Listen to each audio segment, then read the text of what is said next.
મિત્રો, આજે આપણે જોઈશું કે wordpress.com શું છે. મિત્રો, આજે આપણે જોઈશું કે wordpress.com શું છે. wordpress.com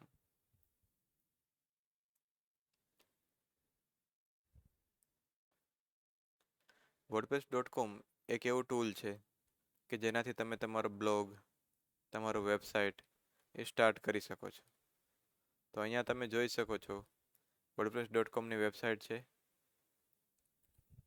wordpress.comના મલ્ટિપલ પ્રોડક્ટ છે. Hosting, domain, website builder, blog, newsletter, professional email, website design service, commerce, course maker અને એન્ટરપ્રાઇઝ સોલ્યુશન. તો આજે આપણે બ્લોગ કઈ રીતના બનાવો એના ઉપર આપણે ચર્ચા કરીશું. તમે જોઈ શકો છો એમ અહીંયા wordpress.comની વેબસાઇટ છે. તો હવે આપણે જોઈશું કે ડિફરન્સ શું છે wordpress.com અને .orgમાં. તો આપણે જોઈએ એમ કે ભાઈ wordpress.com એક કોમર્શિયલ પ્લેટફોર્મ છે. કઈ કંપનીનું? તો કે ઓટોમેટિક કરીને કંપની છે યુએસએમાં. અહીંયા તમે જોશો તો ઓટોમેટિક છે આ કંપની. પછી હું નીચે કરીશ તો આ ચેન્જ થશે. મેઇન જે ઓટોમેટિક છે તે wordpress.comની પ્રોડક્ટ છે. wordpress.com ઓટોમેટિકની પ્રોડક્ટ છે. હવે આપણે જોશું wordpress.org વિશે. તો હવે આ wordpress.org શું છે? તો wordpress.org એક ઓપન સોર્સ ટૂલ છે. ઓપન સોર્સ ટૂલ મતલબ કે એમાં કમ્યુનિટી હોય, કંપની હોય પણ એ બી એના ઉપર વર્ક કરતી હોય, મતલબ કે એનું ટૂલ ઓપન હોય. મતલબ જે તમે કદાચ સાંભળ્યું હોય તો કે આપણા ગુજરાતમાં તો ઓછો વર્ડ લોકોને ખબર હોય, પણ અમુક જે સોફ્ટવેર્સ આવે છે ઓપન સોર્સ હોય, જેમ કે ERP, નેક્સ્ટ છે, એ બી એક ઓપન સોર્સ છે. પછી તમે જોશો તો ગીટહબ તમે સાંભળ્યું હશે કોલેજમાં કે ગીટહબ હોય તેમાં બધા રિપોઝિટરીઝ હોય આપણે અહીંયા મૂકી હોય. તો આ બધી રિપોઝિટરીઝ છે એ આપણે એક ઓપન સોર્સ પ્રોજેક્ટ થઈ ગયો. એટલે મારો આ પ્રોજેક્ટ છે એ કોઈ પણ વ્યક્તિ આને જોઈ શકે. તો આ ટાઈપની વસ્તુ હોય છે ઓપન સોર્સમાં. તો વર્ડપ્રેસ છે એ ઓપન સોર્સ છે. wordpress.com છે એ wordpress.org એટલે કે આ ટૂલનો યુઝ કરીને એના ઉપર લેયર એટલે કે એનું હોસ્ટિંગ આપી અને એ લોકોએ એનું એક ટૂલ બનાવ્યું છે કે જેનાથી તમે ઇન્સ્ટોલ ના કરવું પડે. ડેટાબેઝથી ઇન્સ્ટોલેશનમાં પ્રોબ્લેમ આવતો હોય છે, પછી કાંઈ સર્વર પરચેસ કરવું પડે અલગ, એની જગ્યાએ એક સ્ટ્રીમલાઇન પ્લેટફોર્મ આપી દીધું છે. તો હું શું કરીશ કે હું અત્યારે ગૂગલથી લોગિન કરીશ. તો આ મારું ઈમેલ આઈડી જ છે, હું એનાથી લોગિન કરું છું. અને લોગિન થયા પછી આ મને મારી એક વર્ડપ્રેસ વેબસાઇટ ઉપર લઈ જશે. હું મોટા ભાગે એક્સેપ્ટ ઓલ કરું છું. હવે તમે જોશો તો અહીંયા મારું એક બ્લોગ છે, માય ફર્સ્ટ બ્લોગ. તો મેં આ રીતનો વર્ડપ્રેસ બ્લોગ આની પહેલાં બનાવ્યો હતો. તો જ્યારે બી તમે વેબસાઇટ બનાવો wordpress.com ઉપર ત્યારે એ લોકો તમને એક ડોમેન આપે છે onepriyar@wordpress.com. તો આ wordpress.com શું છે? તો કે આપણે જે વેબસાઇટ ઓપન કરી હતી wordpress.com એ જ છે, પણ એ લોકો એક સબ ડોમેન આપે છે કે onepriyar.wordpress.com. તો આપણે એના ઉપર આપણી વેબસાઇટ યુઝ કરી શકીએ, લોન્ચ કરી શકીએ. તો હવે આ જે વેબસાઇટ છે એક થીમ ઉપર આધારિત છે. ધારો કે હું એક કામ કરું કે અહીંથી એક ન્યૂ વેબસાઇટ ક્રિએટ કરું અને અહીંથી હું ડોમેન સર્ચ કરું, તો આ મને ડોમેન બી અહીંથી પરચેસ કરી શકું છું અને મારો પોતાનો ડોમેન બી અહીંથી લઈ શકું છું. તો ધારો કે હું કરું કે ન્યૂ ઇન ગુજરાતી. તો આ લોકો મલ્ટિપલ વસ્તુ પ્રોવાઈડ કરે છે, ન્યૂ ઇન ગુજરાતી N1, પણ આ લોકો સાથે ફ્રી બી પ્રોવાઈડ કર્યું છે, રાઈટ. અને આ એન્યુઅલ પ્લાનમાં આ લોકો પેઇડ પણ આપે. જશું ફ્રી ઉપર શરૂઆતમાં ₹0નો ચાર્જ છે. પછી આપણે જશું ફ્રી ઉપર. એટલે જ્યારે હું ન્યૂ ઇન ગુજરાતીની વેબસાઇટ બનાવી મેં, તો મને પૂછશે અમુક ગોલ, મારા રાઇટિંગ છે અથવા તો કોઈ બી છે. હું અધર સિલેક્ટ કરીને અત્યારે જાઉં છું. હવે આ મને પૂછે છે કે તમારે સાઇટને કઈ રીતના બનાવવી છે. તો હું પસંદ કરીશ કે ચૂઝ અ થીમ, કારણ કે તમારી પાસે થીમ હશે તો તમને બનાવવી ઇઝી પડશે. હવે આપણે એમાં જોઈ શકીએ કે કઈ થીમ આપણને પસંદ પડશે. તો અહીંયા તમે જોશો તો અપગ્રેડનું બતાવે છે, તો એ પેઇડ પ્લાન ઉપર જ છે, રાઈટ. તો હવે આપણે કઈ થીમ પસંદ કરી શકીએ, તો કે આ 2024 છે એ પસંદ કરી શકીએ. પછી આ ફોર્મ છે. પછી અહીંયા જોઈએ તો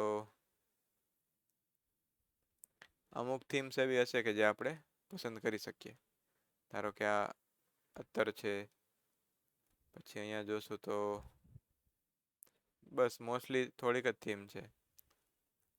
બાકી આપણે પોતાની રીતના ડિઝાઇન બી કરી શકીએ છીએ. તો હું એક થીમ લઈશ 2024. આ એક સારી થીમ છે મિત્રો. આમાં ઘણા બધા ઓપ્શન્સ પહેલેથી આપેલા છે. તો આપણે એના ઉપર જઈશું, ક્લિક કરશું એટલે એ આપણા માટે થીમ ઇન્સ્ટોલ કરશે. થીમ ઇન્સ્ટોલ કરીને પછી આપણને અંદરનો જે કન્ટેન્ટ હોય, ઇમેજ હોય, એ ડેમો માટે આપશે. તો આપણે શું કરી શકીએ કે વેબસાઇટ ઉપર લોગિન કરી અને ચેન્જ કરી શકીએ, અને ચેન્જ કરીને આપણી રીતના બનાવી શકીએ. તો હવે આ સાઇટનું નામ ને બધું પૂછે છે. તો સાઇટનું નામ હું શું રાખીશ, તો કે new in Gujarati, learn new things in Gujarati.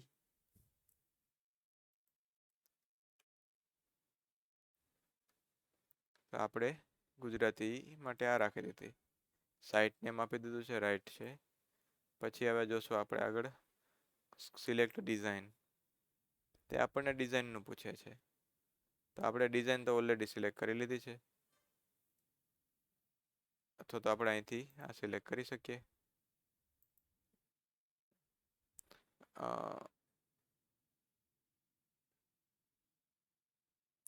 મે બી આપણે રોંગ મૂવ કરી દીધું છે, પણ આપણે કંઈક કરશું એક વસ્તુ કે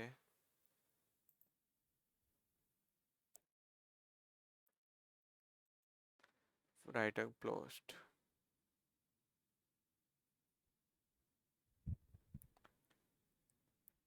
So hello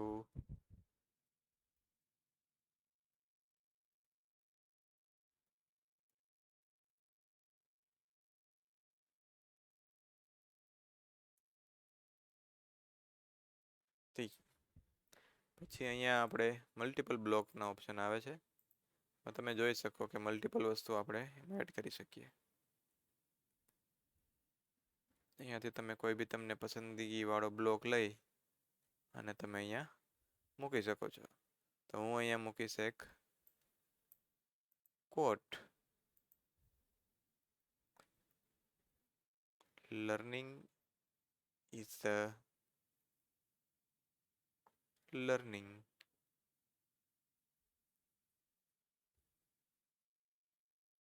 It does not barriers from the language. આ એક પ્રકારનો કોડ થયો. કોડ હું પબ્લિશ કરી દઈશ અહીંયાથી. આ જ્યારે હું પેજ પબ્લિશ કરીશ ત્યારે મને અહીંયાથી ક્લિક કરીને જોવાનો ઓપ્શન મળશે. તો અહીંયા મારું નામ આવ્યું જ, આ ન્યૂ ગુજરાતી આવ્યું, અને તમે જોઈ શકશો કે ન્યૂ ગુજરાતી વર્ડપ્રેસ આ બધી વસ્તુ આવી છે. હવે આ લોન્ચ સાઇટનું પૂછે છે. તો હવે આપણે શું કરી શકશું કે આપણે ડોમેન બી લઈ શકીએ, અને લોન્ચ ના કરવી હોય વેબસાઇટ તો આપણે ડાયરેક્ટ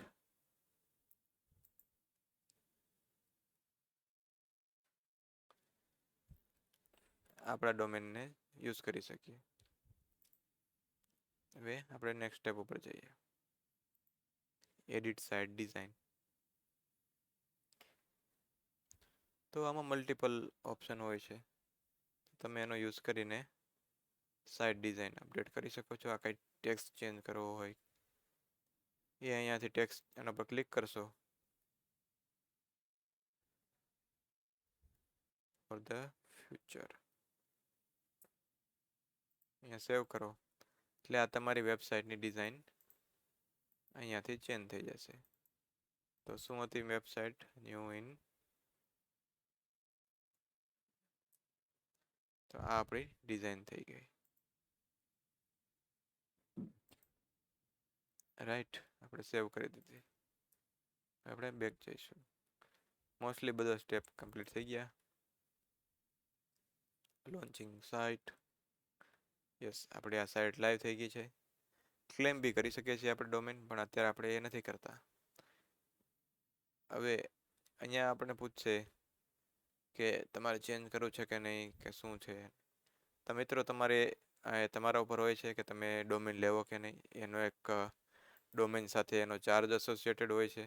ધારો કે 397 હોય છે, પછી યરલી તો તમારે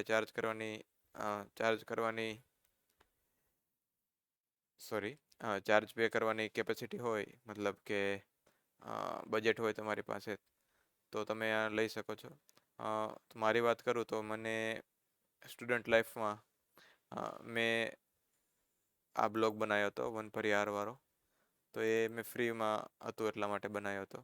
પછી જ્યારે તમારી ચાર્જ કરવાની કેપેસિટી આવે અથવા તો તમે ડોમેન લઈ શકો ત્યારે તમે પે પણ કરો. ત્યારે પછી મેં ડોમેન લીધો અને મેં ડોમેન બનાવ્યો oneparyar.in વાળો. તો આ ટાઈપનું વસ્તુ તમે કરી શકો કે પહેલાં ફ્રીથી સ્ટાર્ટ કરો, તમે શીખો લખતા રાઇટિંગ, પછી તમે અહીંયા .inમાં લઈ શકો. હવે આપણે જઈએ તો ચેન્જીસ ઉપર. તો અહીંયા આપણે તમે જોશો ને તો સેટિંગ્સમાં અહીંયા જનરલ હશે, માં રીડિંગ,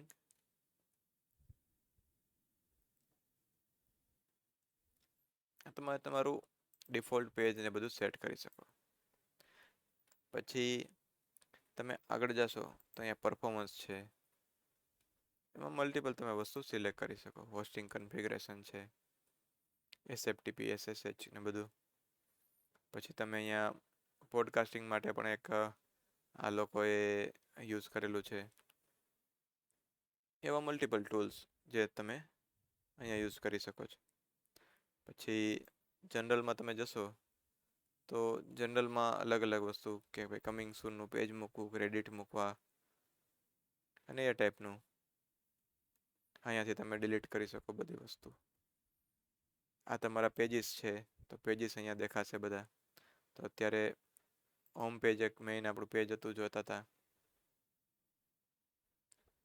એ અહીંયા એક હોમ પેજ છે આપણું.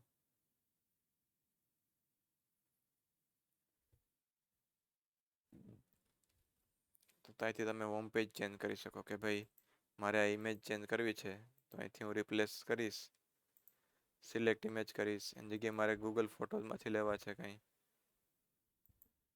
અથવા તો લેટ છે મારે ઓપન વર્ક્સમાંથી લેવા છે ફોટો, અને મારે અહીંયા આ મૂકવી છે ઇમેજ, તો હું અહીંયાથી સિલેક્ટ કરી શકીશ.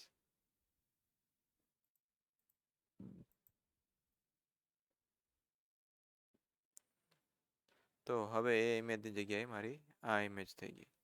અહીંયા લાઇસન્સ ને બધું એડ થઈ ગયું. એટલે ઇમેજ પણ ઘણું મહત્વ કરે છે બ્લોગ માટે. તો હવે આપણો ઇન્ટ્રોડક્શનનું પૂરું થયું. તમે આ બધી વસ્તુઓ પોતાની રીતે જોઈ જાણી અને સર્ચ કરો. કાંઈ પ્રોબ્લેમ આવે તો મને ડેફિનેટલી તમે ઈમેલ કરી શકો છો. ઈમેલનો રિપ્લાય તમને મળી જશે. અને કમેન્ટ સેક્શનમાં બી તમે પૂછી શકો છો કાંઈ બી એવું લાગે તો.